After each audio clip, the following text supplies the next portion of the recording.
Paris, June 11, 1981. It was a warm summer afternoon when the quiet calm of the Bois de Boulogne, a large park on the western edge of Paris, was pierced by a grotesque discovery. A man walking near a lake spotted something floating just beneath the surface, 2 suitcases. At first glance, they looked like discarded luggage abandoned like so many others. But when police arrived and pulled them from the water, they opened the first case and froze. Inside were human limbs, a torso, flesh, blood. No head. The contents of the second suitcase were just as grim. The victim was soon identified as Renée Hartevelt, a 25-year-old Dutch woman studying at the Sorbonne. Beautiful, intelligent, and fluent in multiple languages, she had been befriended by a fellow student, a small, timid Japanese man named Issei Sagawa. At first, Sagawa seemed an unlikely suspect. He stood just over 5 feet tall. He spoke in a soft, uncertain tone. He looked more like a shy academic than a killer. But within 48 hours, authorities had tracked him down, and when they did, he didn't deny anything. In fact, he confessed immediately. He not only admitted to killing Renée, he described it in precise, emotionless detail. He had invited her to his apartment under the pretense of working on a translation assignment. He offered her tea and snacks. Then, while her back was turned, he shot her in the neck with a rifle. She died instantly. But what came next was the part that would shock the world and forever stain Sagawa's name with infamy. He didn't just kill her, he ate her. Over the next 2 days, Issei Sagawa dismembered her body. He documented the process with a camera. He sliced off pieces of her flesh, cooked them with soy sauce and mustard, and consumed them. He later described the taste as tender and melting like tuna. He preserved parts of her in his refrigerator. He kept her body as company, as if she were not dead, but merely transformed into something more intimate. When police raided his apartment, they found frozen body parts wrapped in plastic. Photographs of the corpse posed in various stages of dissection. A diary filled with fantasies and plans. To many it sounded like fiction, like the plot of a horror film. But it was real. All of it. And what made it even more disturbing, what would eventually ignite global outrage, was what came after his arrest. Because Issei Sagawa would not spend his life behind bars. He would not be executed. He would not even be imprisoned. He would walk free. This is the story of how a cannibal killer murdered an innocent woman in cold blood and became a free man, a media celebrity, and a symbol of justice gone wrong. To understand how it happened, we must go far back to where the darkness began. Issei Sagawa was born in Kobe, Japan in 1949. He was born prematurely so small he could fit into the palm of his father's hand. He was fragile, weak, and sickly, a condition that would continue through his childhood. His early years were marked by frequent hospital visits, physical frailty, and a sense of helplessness that shaped his psychological landscape. But physically weak did not mean mentally dull. Sagawa was brilliant. He devoured literature. He became obsessed with classical art, French literature, and European culture. He earned degrees in English literature and philosophy. On paper, he was an intellectual. But under the surface, something else was growing. From as early as childhood, Sagawa later confessed, he was plagued by cannibalistic fantasies. The first time he experienced them, he was just 7 years old.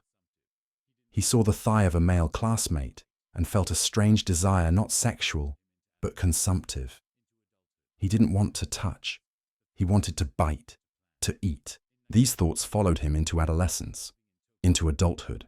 By his 20s, the fantasies had turned into plans. In 1977, Sagawa was living in Tokyo when he followed a tall German woman back to her apartment. As she slept, he broke in and attempted to bite her buttocks, not out of lust, but hunger. She woke up screaming. He was arrested and charged with attempted rape, but the charge was quickly dropped. His wealthy father paid for a private settlement.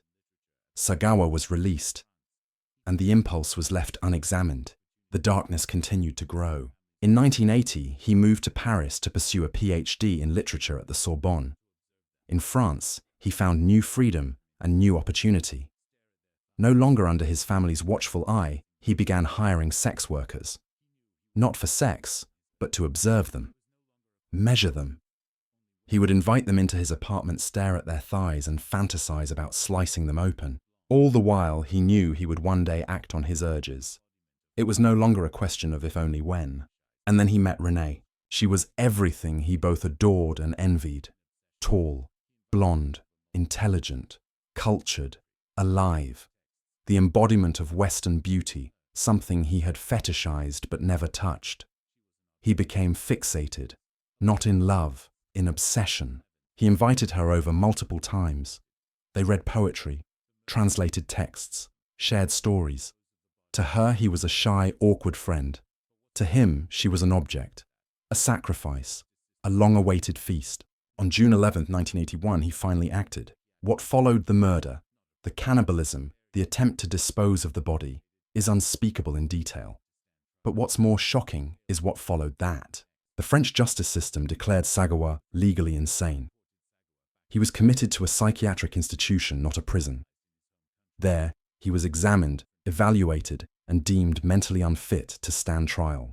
But the system failed to account for what came next. After just 2 years, the French authorities deported Sagawa back to Japan, believing he would remain institutionalized in his home country. But Japan had different plans.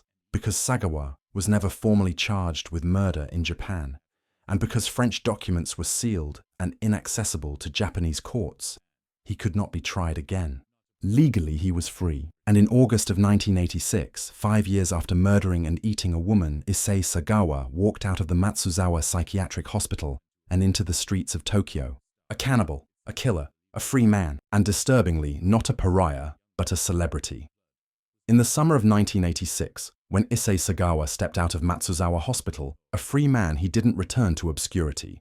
He became a star. It sounds unbelievable.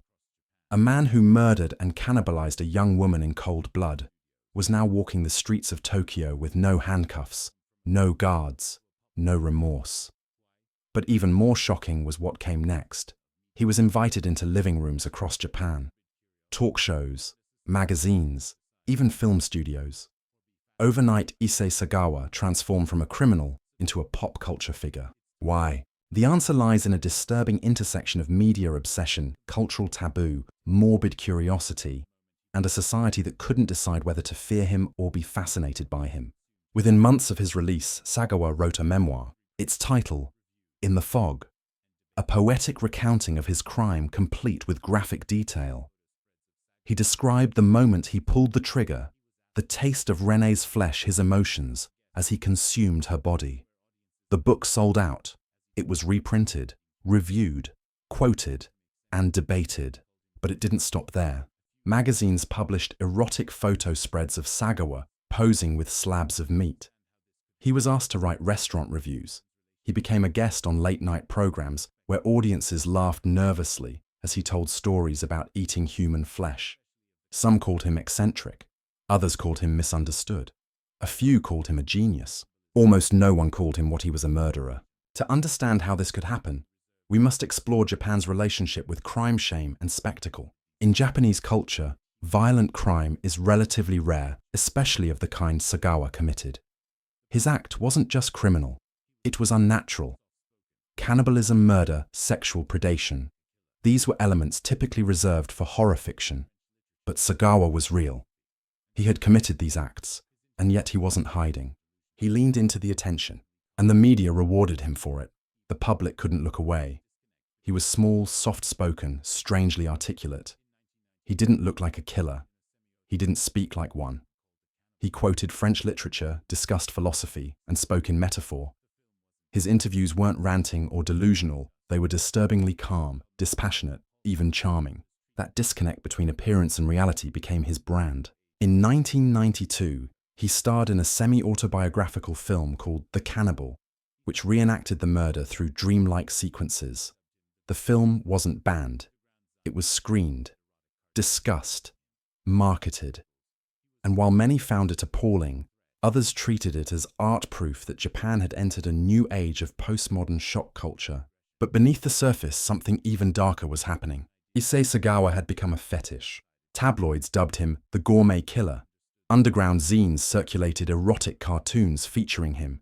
In fetish circles, he was mythologized not as a threat, but as a figure of forbidden desire.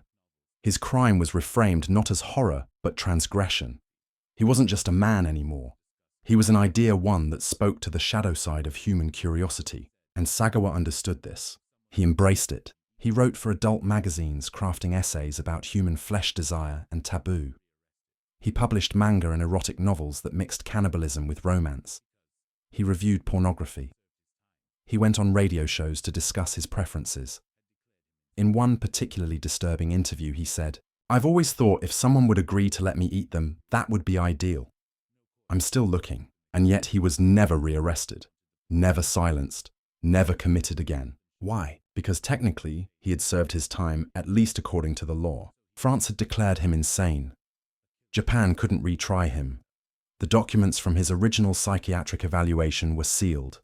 No court wanted to reopen the case. No government wanted the political backlash. And his father's wealth and shame ensured that Issei never faced another day behind bars. So he remained free, a cannibal, a killer, a content creator. But the fame came with a cost. While Sagawa reveled in his notoriety, his own life spiraled downward. By the 2000s, the novelty had faded. TV stations stopped calling. Publishers lost interest. The public grew tired of his name.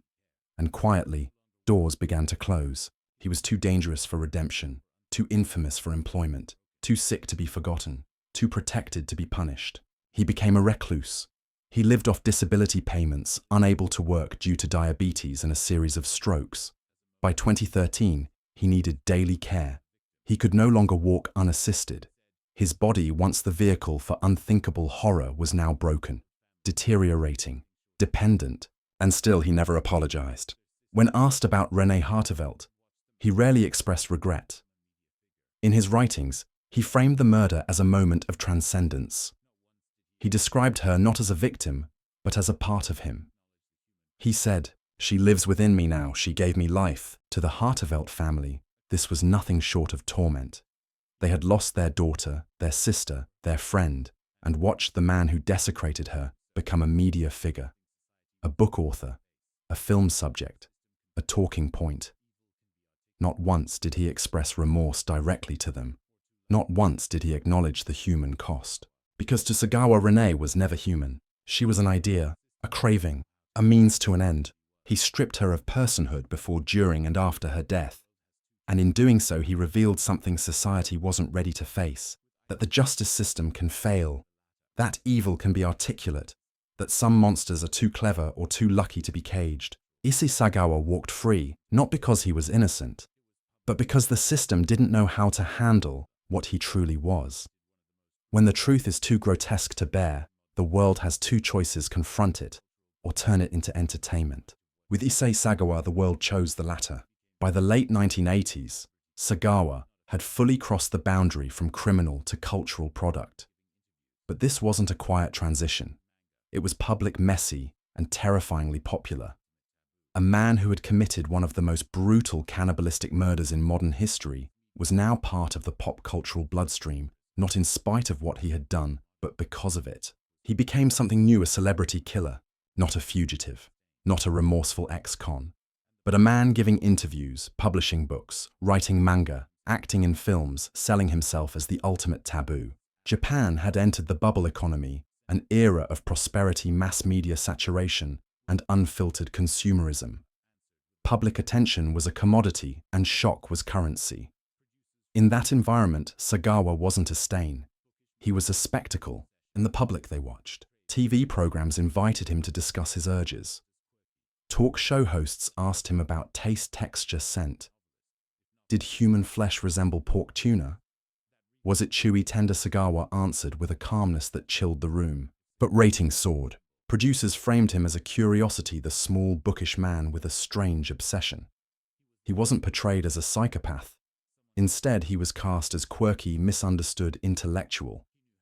A man who could have been a novelist if not for that unfortunate incident in Paris. That reframing was no accident. It was easier to digest the horror if Sagawa became a symbol, an icon of deviance, not a threat. He wasn't the monster under the bed. He was the odd guest on late-night TV, someone to gawk at, then forget. And Sagawa fed off it. He knew how to play the role. In interviews, he would speak eloquently about French literature, poetry, and existentialism. Then, without changing tone, he would describe slicing open Renée Hartevelt's body and eating her. The contrast made him irresistible to producers and repulsive to audiences. It created a perverse fascination. People wanted to see him even if they hated him. They wanted to hear what he would say next, even if it made them sick. In a sense, he became a living horror story, one that smiled for the camera. His writings deepened the obsession. His memoir, In the Fog, sold out within weeks. Critics called it brilliantly disturbing. Others compared it to Baudelaire or Genet, an act of depraved poetry. But beneath the literary facade, the content was revolting, detailed accounts of his fantasies, his love of flesh, his dream of consuming another woman with consent. And yet publishers lined up for the rights. Over the next decade, Sagawa would publish multiple works, some autobiographical, others erotic fiction steeped in cannibalism, domination, and submission. In one particularly grotesque essay, he described being aroused by the sight of a woman biting into a hamburger, imagining himself in place of the meat. These weren't fringe zines. They were sold in mainstream stores. And his fame wasn't limited to Japan. In France, where the crime had taken place, public anger boiled as Sagawa turned his murder into profit. Renée Hartevelt's family was forced to watch from afar as the man who killed their daughter appeared on magazine covers. No trial, no sentence, no justice, just silence and celebrity. International press covered the absurdity with equal parts disbelief and disgust. Western media called it a grotesque miscarriage of justice. Headlines in Europe and the US ran stories like "Cannibal goes free lands book deal" and "Killer becomes author world watches in horror." Critics lambasted Japan's legal system. Others pointed fingers at France for deporting him in the first place. Both governments stayed quiet, and as the outrage grew, so did Sagawa's legend. Filmmakers approached him. He agreed to star in Uwakizuma Chijokuzeme, a low-budget softcore film in which he played a fictionalized version of himself. The film blurred the line between reality and pornography, casting Sagawa as a sexually depraved man haunted by memories of his crime. It was banned in several regions but pirated widely. He also appeared in documentaries, some serious, others voyeuristic. Directors interviewed him while he sat in front of shelves lined with books on European art and culture. Behind him, a shadow of Renée loomed in every unanswered question. He was always careful, never apologizing, never showing true remorse, but always willing to talk, always willing to profit. And society, for reasons darker than we care to admit, gave him the platform. But the cracks began to show. By the early 2000s, the fascination started to curdle into revulsion. Younger generations, less tolerant of glorified violence, began pushing back. Protesters boycotted events where Sagawa appeared. Online forums criticized media companies that profited from his image. Petitions circulated demanding his books be pulled from stores. And in 2005, when he was invited to speak at a university symposium on crime, the backlash was immediate. Students walked out. Professors resigned in protest. Sponsors pulled funding. For the first time, Sagawa felt something unfamiliar. Rejection. The attention dried up. Interviews stopped. Publishers backed away. TV networks refused to air segments involving him. He went from spectacle to shadow, not imprisoned, but erased. But even then, he never disappeared completely. Like a scar, he remained visible if you looked closely enough in late-night discussions, in horror film references, in whispered warnings about how far society will go to commercialize suffering. And beneath it all, one sickening truth persisted. A man had murdered and cannibalized a woman, and for a time, he was rewarded for it. The spotlight faded, the novelty wore off, and as the world turned its gaze elsewhere, Issei Sagawa began to crumble not from guilt, but from age, illness, and irrelevance. By the early 2000s, the same society that once elevated him to infamy had begun to forget. The TV appearances stopped. The publishers pulled back. Public interest, once morbidly insatiable, had finally reached its threshold. There were no more interviews, no more shock value to exploit. Sagawa had become old news, a relic of a disturbing chapter many wanted buried. But he didn't vanish entirely. Instead, he fell into quiet obscurity. Living alone in a small apartment in the suburbs of Tokyo, he relied on disability payments to survive. The fortune of his wealthy family had long since evaporated. His once glamorous literary connections no longer returned his calls. His health, always fragile, began to collapse in earnest. In 2013, Issei Sagawa suffered a serious cerebral infarction, a stroke that left him partially paralyzed. He lost the use of his legs. His speech became slurred. His hands trembled. He could no longer bathe or dress himself. From then on, he relied on the care of his younger brother and a rotating team of home health aides. The man who once relished describing the cutting of flesh could now barely lift a spoon. And still, he never said sorry. Over the years, reporters tried to reach him for statements even long after his media career had ended. Some asked about Renée Hartevelt. Others wanted to know if, with death approaching, he had finally found remorse. If he regretted the pain he caused not just to her family, but to an entire generation that lived in horror of his name. His response was always the same. He deflected, he rationalized, he intellectualized. In one of his final interviews, he stated, "What I did was wrong, but it was a desire I couldn't control. I believe everyone has darkness. I simply lived mine." It wasn't an apology. It was a justification. For Sagawa, the murder was not something to regret. It was something to explain. To him, it had meaning, artistic, symbolic, even philosophical. He spoke of it like a twisted rite of passage, as though he had become more real by crossing that boundary between fantasy and action. But the world didn't want his philosophy anymore. They wanted silence, and silence is what they got. Over the next few years, Sagawa's condition worsened. He lost most of his mobility. His mind, once sharp and manipulative, began to dull. Isolation wrapped around him like a blanket. The man who had once reveled in attention now spent days alone, staring at faded books and old notebooks filled with violent dreams. No visitors, no media, no friends. Just a brother loyal, though visibly burdened, and the ghosts of his past. There was no redemption arc, no dramatic reckoning, no jail cell or courtroom finale. Sagawa simply deteriorated like a painting left too long in the sun colors, fading lines blurring until all that remained was the ugly canvas beneath. But for the family of Renée Hartevelt, the suffering never faded. They had not only lost a daughter, they had lost her publicly. They were forced to watch her killer become a character, a curiosity, a carnival act. And worst of all, they were never given closure. There was no final verdict, no execution, no life sentence. Just a quiet shrug from two governments and a headline that read, "He is no longer a threat." But was that ever true? Even in his decaying state, Sagawa's presence remained a stain on the soul of modern justice. His name appeared in criminology textbooks, true crime documentaries, and online forums. He became a symbol of how deeply systems could fail, of how a loophole, a diagnosis, and a nationality could allow someone to commit the unthinkable and walk free.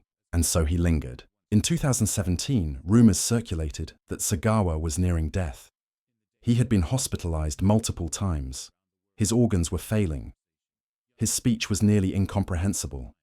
And yet he clung to life, a man who had once taken it from another without hesitation.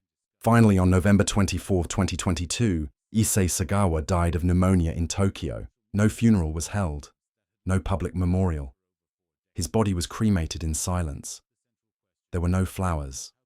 No mourners. No headlines in major newspapers. He slipped out of life as quietly as he had once shocked his way into it, and yet his story did not end there. In the days that followed, online communities around the world reopened the conversation.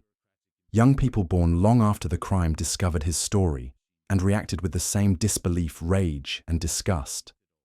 Documentaries revisited his case. Podcasts retold the tale. Social media condemned the systems that had let him live freely for over 4 decades. And once again, the central question returned. How could this have happened? How could a man's small, polite, educated murder mutilate and consume another human being? And not only avoid prison, but profit from the act? The answer was never simple. It involved legal loopholes, bureaucratic indifference, cultural obsession, and a media machine that forgot its soul in pursuit of spectacle. But beneath it all, it involved something even darker, a failure to recognize evil when it wears a human face. Sagawa didn't fit the mold. He wasn't loud or violent. He didn't rave or roar. He was soft-spoken, literate, polite. And in that contradiction, we saw the most terrifying truth of all. The worst monsters don't always look like monsters. Sometimes they smile, sometimes they quote poetry, and sometimes they walk free. The story of Issei Sagawa is not just about one man's monstrous act. It is about the fault lines in a global justice system, cracks through which predators can slip shielded by bureaucracy, protected by process, and empowered by silence. To this day, legal scholars, journalists, and human rights advocates still ask the same question. How did a confessed murderer and cannibal escape trial, prison, and punishment? The answer, like Sagawa himself, is deceptively polite, hidden in technicalities, legal transfers, and the limits of international cooperation. It began in France. After the murder of Renée Hartevelt in June 1981, French police arrested Sagawa within 48 hours. He was found in his apartment with her body parts stored in the refrigerator. The crime was obvious. The confession was immediate. The evidence was overwhelming. There was no doubt he had done it. But France made a fateful decision. Rather than prosecute him for first-degree murder, which would have likely resulted in life imprisonment or execution, the French court appointed 3 psychiatric experts to evaluate Sagawa.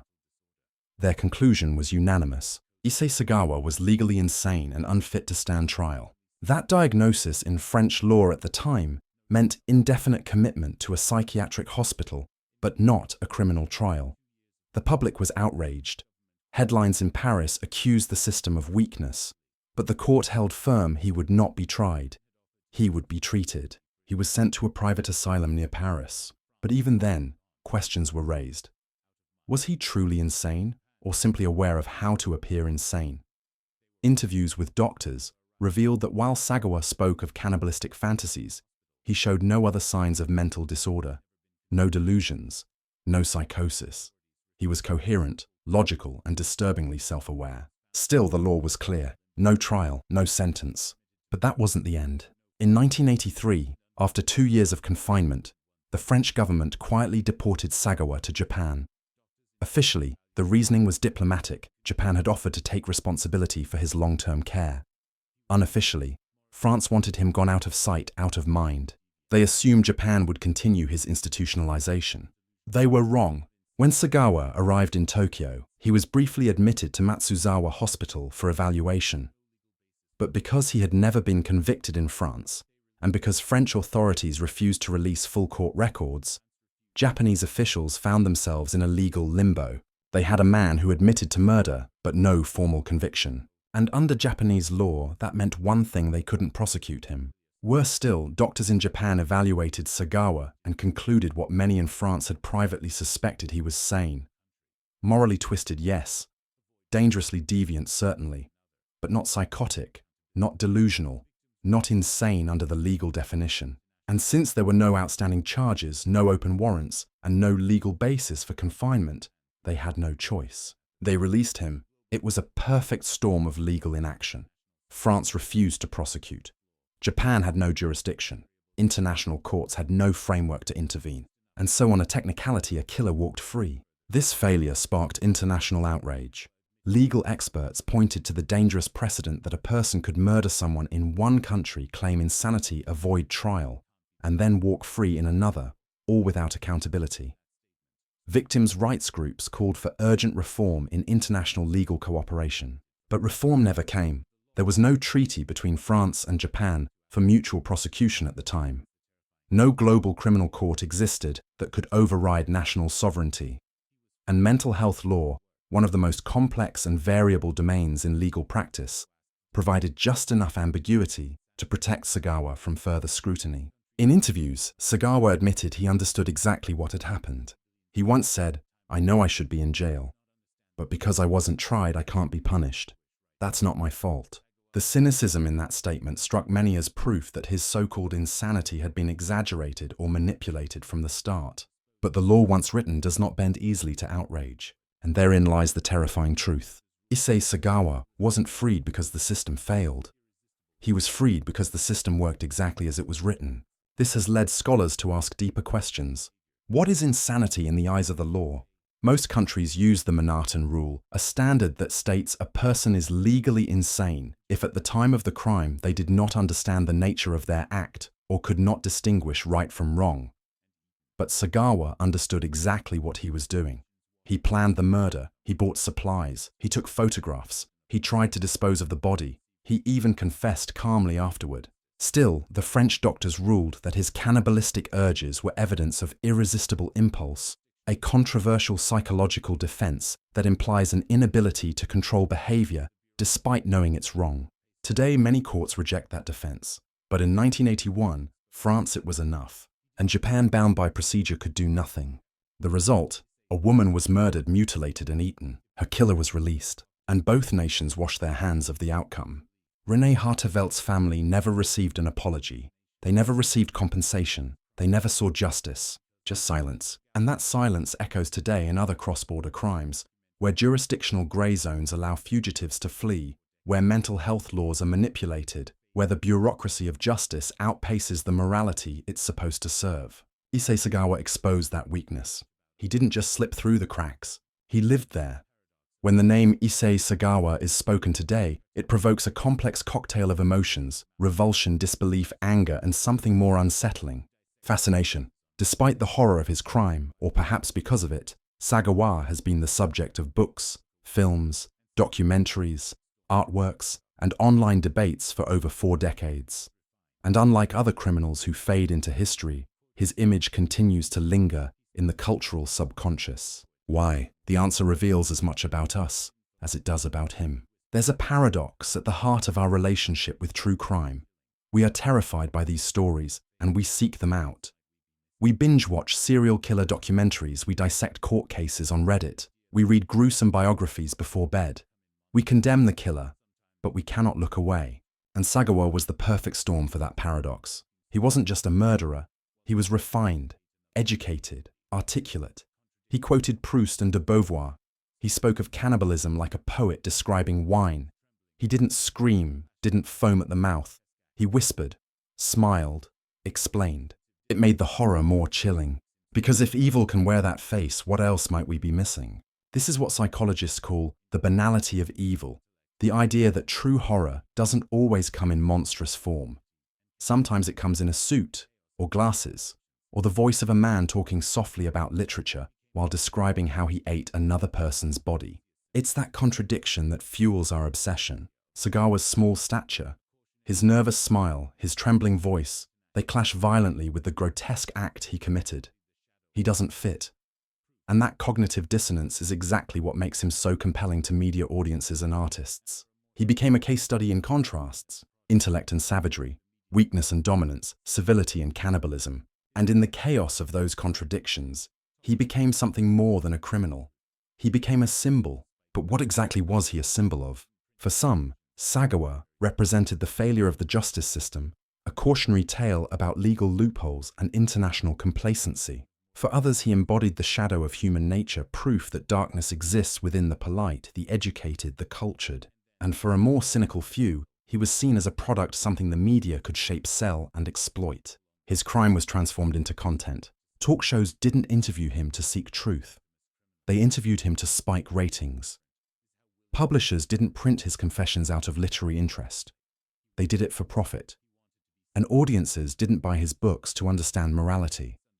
They bought them out of morbid curiosity. In that sense, the cannibal didn't consume society. Society consumed him, and then when it had had its fill, it spit him out. This cycle of feeding on horror until it no longer satisfies is not unique to Sagawa. We see it time and again with infamous criminals. But what makes his case different is how willingly he played along. He wasn't dragged into the spotlight. He walked into it. He wanted to be seen, heard, understood, or at least misunderstood in a way that kept people watching. He wrote. He posed. He acted. He mythologized himself. Not as a killer, but as a tortured intellectual. A man who did what others only dared to fantasize. And that's where the danger truly lies. Because when someone like Sagawa is given the stage, he doesn't use it to confess. He uses it to seduce. He offers a version of himself that's sanitized, enigmatic, even philosophical. He replaces the image of a man dismembering a woman's body with that of a lost soul speaking in metaphors. And slowly, without realizing it, the public begins to blur the line between monster and misunderstood mind. But we must be clear, Sagawa was not a misunderstood artist. He was not a victim of culture. He was not a product of mental illness alone. He was a man who murdered an innocent woman, who mutilated her, who cooked her flesh and ate her over the course of days, who documented it, who posed her body, who fantasized about doing it again. And then when asked about remorse, he said, "She lives in me now, forever." This is not poetry, this is pathology. But even knowing that we remain drawn to him. Why? Because he reveals something we'd rather ignore. That evil doesn't always roar. Sometimes it whispers. And when it does, we lean closer not to understand it, but to feel the chill. The death of Renée Hartevelt was brutal, but what came after her death may have been in some ways more insidious. It wasn't just that she was killed. It was how she was remembered, or rather how she was not. While Issei Sagawa became the subject of interviews, books, films, and endless media attention, Renée faded into the background. Her face was rarely shown. Her name became a footnote, a pretext to talk about him. She was the true victim, but Sagawa was the one who became famous. This cruel imbalance where the killer is immortalized and the victim is erased is a recurring flaw in how societies process high-profile crimes. But in the case of Sagawa, it was especially stark. He not only stole Renée's life, he consumed her legacy. And the damage didn't stop there. In Japan, the public response to Sagawa's media exposure split sharply. While some were fascinated, many others were horrified. Victims' rights advocates, lawyers, and ordinary citizens voiced outrage at how easily a man could exploit his crime for profit. Still, no law prevented it. At the time, Japan had no legislation akin to the United States' Son of Sam laws, which prevent convicted criminals from profiting off the publicity of their crimes. These laws were created in the 1980s after serial killer David Berkowitz tried to sell his story. But in Japan, no such restriction existed. So Sagawa sold, and publishers bought. The public watched with disgust as he gave detailed accounts of dismemberment on talk shows and penned erotically charged essays about flesh and fantasy. It wasn't just immoral, it was dangerous, a signal to others that infamy could be monetized. And it wasn't only Japan. Sagawa's case exposed a massive gap in international legal cooperation, a chasm between jurisdiction, mental health systems, and extradition protocols. His release highlighted the urgent need for better frameworks around cross-border justice and post-acquittal confinement for violent offenders with psychiatric rulings. But the changes never came. France quietly avoided revisiting the case. Japan avoided diplomatic tension, and international courts lacked jurisdiction. The bureaucratic silence around Sagawa became deafening and deliberate. In that silence, something else grew. A darker kind of consequence. A generation of young people raised in the shadow of Japan's bubble-era media came to associate Sagawa not as a warning, but as a curiosity. His image popped up in underground manga internet memes, YouTube shock channels, and even fetish forums. He became the subject of cosplay dark humor and edgy fan art. The man who had committed one of the most grotesque crimes imaginable was now a character. Fictionalized, sanitized, detached from reality. This is how society processes horror. When it becomes too much, it transforms it into myth. But myths have power. And in the case of Sagawa, the myth served him far better than the truth ever should have. To some, he was a twisted philosopher. To others, a cultural accident. To a few, an icon of taboo. But rarely, too rarely, was he remembered as what he was. A murderer who never served a single day in prison. And so the consequences of Sagawa's freedom continued long after the cameras stopped rolling. They lived in the trauma of Renée's family, who never saw justice. They echoed in law schools and courtrooms that debated how to prevent another case like his. They haunted victims of violent crime, who wondered whether their abusers might walk free too. But perhaps the most terrifying consequence was what didn't happen. There was no reckoning, no global legal reform, no major shift in policy. Sagawa died in 2022, not as a prisoner but in his own home. Disabled, yes. Shamed, perhaps. But free. And the question still stands: how many others might follow? How many systems today still lack the coordination to close these gaps? How many killers, clever, articulate, deceptive, could escape justice with the right passport, the right diagnosis, or the right legal strategy? Sagawa's story is not just a warning, it is a blueprint. And every time we reduce it to shock value or entertainment, we risk missing what's most important. That Renée Hartevelt was a real person, that she was bright, that she was kind, that she had plans, dreams, a life, and that her death became someone else's profit. No matter how many books Sagawa published, or how many shows he appeared on, or how many people debated his philosophy, the truth remains. He was not a thinker, he was not an artist, he was not misunderstood, he was a killer. And what the world did with him will remain one of the most shameful chapters in modern criminal history. Issei Sagawa died quietly. No headlines blared his passing, no international obituaries mourned or condemned him, no public memorial was held. After decades of spectacle, his end came with a whisper, not in a courtroom but in a hospital bed. And maybe that's how monsters vanish, not with punishment, but with silence. Yet even in death his legacy persists. Not in honor, but in the questions he left behind. How could a man commit one of the most sadistic murders in modern history and walk free? How could two nations, both modern democracies, fail so completely to deliver justice? How could the media turn a killer into a commodity? And perhaps most haunting of all, why did we keep watching?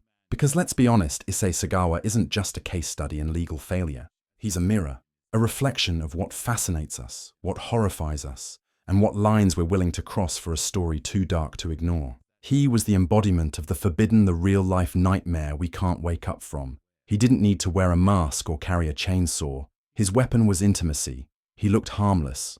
He was soft-spoken, polite, a man who quoted Shakespeare and then described chewing a woman's flesh as it melted in his mouth. It's this contradiction that kept us looking. Because if someone like him could be a monster, then what does that say about the world around us? What does it say about the masks we all wear? Sagawa wasn't hidden in the shadows. He was out in the open, on magazine covers, on television, on bookstore shelves, a killer who invited our attention and got it, who sold his truth and we bought it, who rebranded evil and we let him. He blurred the lines between criminal, celebrity, philosopher and freak show, and we blurred them with him. But make no mistake, behind the spectacle, behind the soft voice and the strange interviews and the literary quotes, there was only one truth. He murdered Renée Hartevelt. He lured her into his apartment under false pretenses. He shot her. He violated her corpse. He butchered her body. He stored her flesh in his fridge. He consumed it. And then he went on with his life, unpunished, unrepentant, unforgiven. His freedom was not an act of mercy. It was a failure. A betrayal of justice, of the systems meant to protect the innocent and punish the guilty. It was a reminder that loopholes exist and that sometimes the worst thing a criminal can be is clever, because cleverness is rewarded. Remorse is optional, and evil when presented in a suit and tie can be invited to dinner. So what do we do with a story like this? We don't forget it. We don't let it slip into myth. We remember Renée Hartevelt, not as a symbol, not as a victim, but as a person. A student, a daughter, a soul who deserved so much more than the role she was forced into, that of a name buried beneath someone else's legacy. And we remember what happens when systems fail, not just once, but repeatedly across countries, courts, and cultures. We remember what happens when we mistake notoriety for importance, when we give monsters microphones, when we reward darkness with attention. Sagawa once said chillingly, "I'm just a failed human being, that's all." But that's not true. He wasn't a failure. He succeeded. He got everything he wanted, the act, the escape, the attention, the platform, the story. He wanted to kill, and he did. He wanted to be seen, and he was. He wanted to be remembered, and he is. But we can still choose how he's remembered. Not as a myth, not as a mystery, but as a warning. Because if justice can be outwitted, if evil can be marketed, and if a man can murder, consume, and walk free, then the monster isn't just in the story. It's in the system.